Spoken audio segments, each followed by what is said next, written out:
Hello everyone and welcome to Project Discovery. I'm Nathan and today we're going to talk about 3 projects that our research team found last week that piqued our interest. No time to lose, let's get right into it. First up this week is Outcome Protocol. Outcome only started tweeting on May 27th, so just about 5 days ago, and their valuation proposition is they help your DAO or our DAO generate positive outcomes. They're powered by UMA, who are a longtime software developer in the DeFi space. And let's go check out their website. So, helping DAOs generate positive outcomes. They're doing that by what they call KPI options. KPI stands for Key Performance Indicator and is typically used by startups and companies nowadays to assign performance indicators and then track progress for employees or teams or companies in general. So here they want to align DAO communities around a common goal. So here's the process. We set a goal, we define a KPI we want to hit.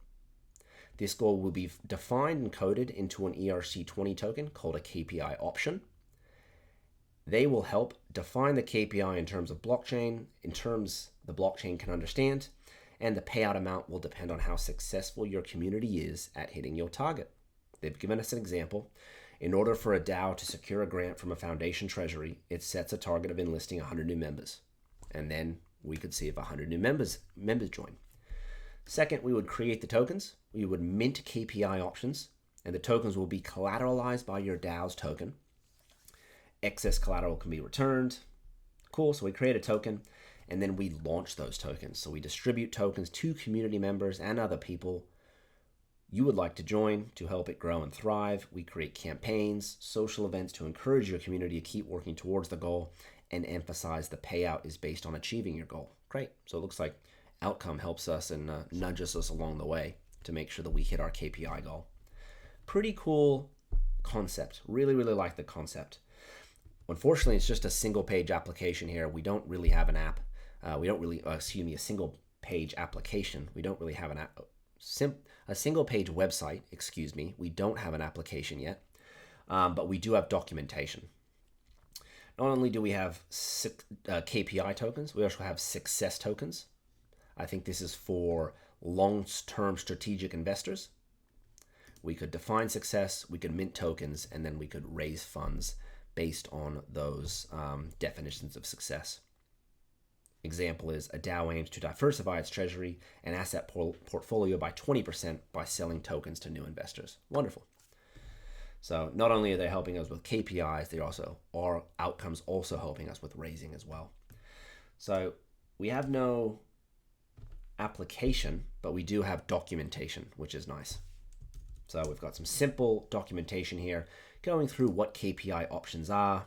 They're synthetic tokens that will pay out more rewards if a project's KPI is reached, predetermined targets before a given expiry date. Wonderful. So we could dive into more if we wanted to in their documentation. But that's probably where we'll stop today with Outcome. Really, really cool theory and concept around minting periodic or time period tokens related to key performance indicators. Really, really cool way to kind of mobilize and organize decentralized communities or DAOs. Moving on to number 2 of the day is Deca, DECA. This is powerful infrastructure that brings NFTs to life, and in my opinion, it's an art platform. The company's raised about a little over $6 million from venture capitalists, and we are able to participate. Their website's pretty basic, but they do have an application, which we'll look at in a second. And essentially, we can mint an octagon. They say the octagon is here. We can mint to join the Decaverse. And I actually already have minted. Minting was free, but it cost me about $8 in Ethereum for gas.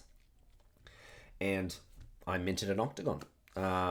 Essentially, I believe we are going from level 1, where we mint the octagon, all the way up to a founding member of the art platform.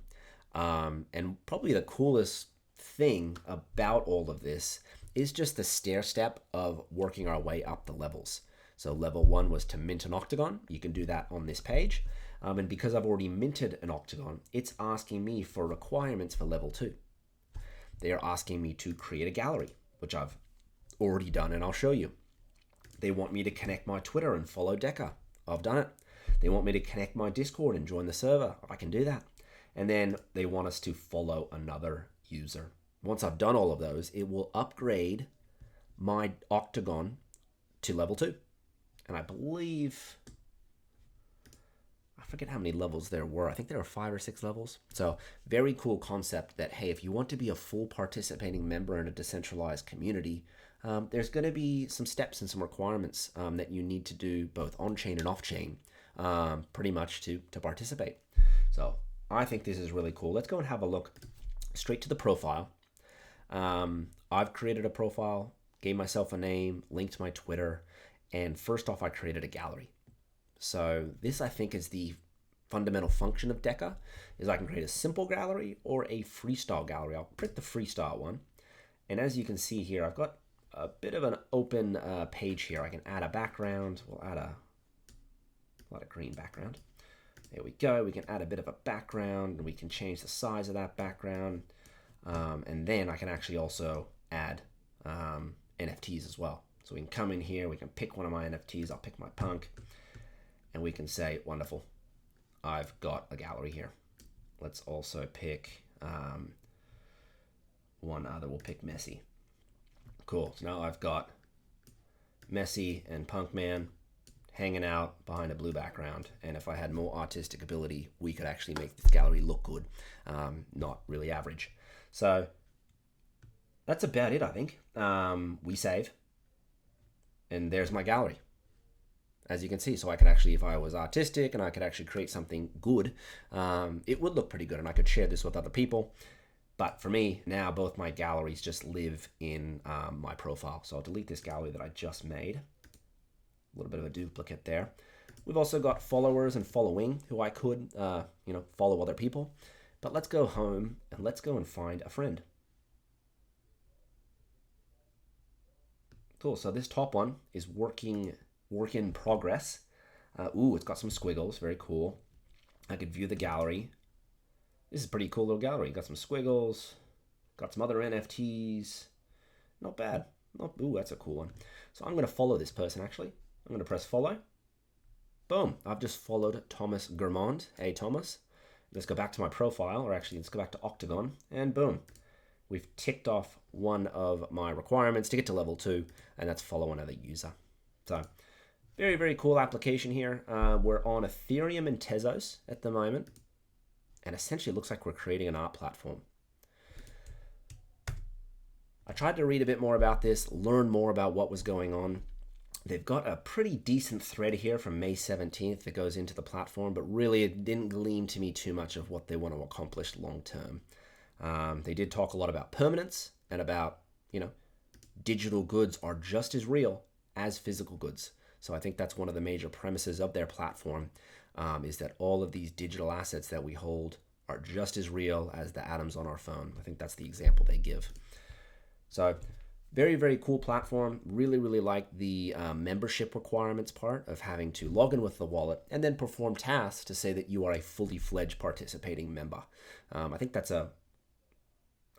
pretty much the way of the future in terms of joining a community and then, having some direction on what to do. A lot of DAOs and decentralized communities I join, that you join, there's no directions, and there's really you drop into a Discord, you drop into an application, and then it's kind of like I got to figure it out myself. So in this case, at least Deca is giving us a bit of a direction of how to be a fully fledged member and what to do to participate. Last one of the week is Hydra Ventures DAO. They just started tweeting. When was this? May 31st, they introduced themselves over at Hydra Ventures. They are investing in other investment DAOs, proliferating a whole ecosystem investment DAOs, and they've been summoned by Venture DAO, which is Metacartel, and also Thing3. So this project's really for kind of the tokenomics nerd, the investment nerd, the DAO nerd, and I tick all those boxes. Metacartel, for those that don't know, one of the best venture firms in Web3 and in crypto. They were very, very early. They got respected founders, and they've got their hands in a lot of different cookie jars. If we go over to Hydra Ventures DAO's GitHub, it will actually take us directly to their white paper. So the white paper here, let me zoom in a tiny bit. It was written by Metacartel Ventures, by Thing3, by 1KX. I believe that's the venture firm. And it was written on June 1st, 2022. So we're all over this one. Now, they call themselves an investment DAO, fund of funds that aims to accelerate the emergence of a venture DAO ecosystem. So they want to be a fund of funds, and they want to help invest in other DAOs. Now, the reason that I wanted to bring this up and share this with you today is because I think this could be the best playbook we have in the world to create an investment DAO. We've got an introduction, a design philosophy, design specifications, legal considerations, and smart contract architecture. Let's take a look at each really quickly. First off, we got a preface. We talk about Metacartel Ventures and how great they are, wonderful. We get an introduction. They want to be a fund of funds for investment DAOs. They've got a design philosophy. They're talking about running investment DAOs and how the landscape changes. They talk about design specifications in terms of actual practicalities of the investment DAO, capital contributions, investment periods, rage quitting, guild kicking if we want to kick a guild member out, contributor inflation rewards. So a lot of the practical things here they think about and they tackle. They also have a whole section for legal considerations. I love this one. They actually walk through that, hey, Hydra is expected to include a Delaware LLC and a Cayman Islands LLC. We expect non-US investors to contribute to the Cayman LLC, while US participants would contribute funds to the Delaware LLC. I love how they're walking us through this. And then, lastly, they've got some more stuff here around legal and regulatory risks that we could glean a lot from. Lastly, tax risks. We talk about smart contract architecture. So here we are. We have funds contributed to a Gnosis safe treasury. They've got a few different modules for voting, for share accounting module, and also for rage quitting. And then that's about it. The Gnosis safe has a hot wallet and a harvest wallet. So they walk through their structure for the treasury. So it's using Gnosis safe. They get into the voting module, share accounting module, rage quit, and even the token that they're using as well. For some reason, they're using an ERC1404 token, but they don't say why, so I'm going to look that up. And that's about it. But fascinating white paper just released on June 1st, Hydra Ventures white paper. It seems to me that the investment DAOs are kind of one of those holy grails within crypto, where we've already democratized the ability to become solo venture capitalists. We can invest in early stage token projects with a little bit more parity to professionals and venture capitals than we could in the equity system, which is nice.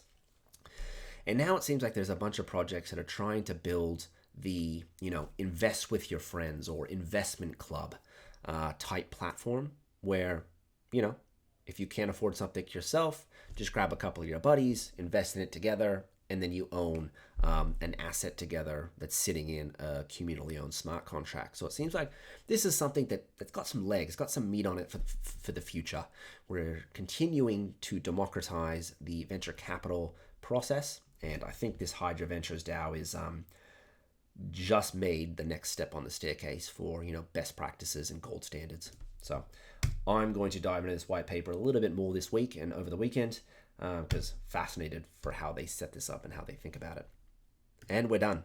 That's it. Thank you everybody that got this far. Really appreciate you being here. We've also got the written article that accompanies this video, so check out the other projects that are in the Project Discovery written article.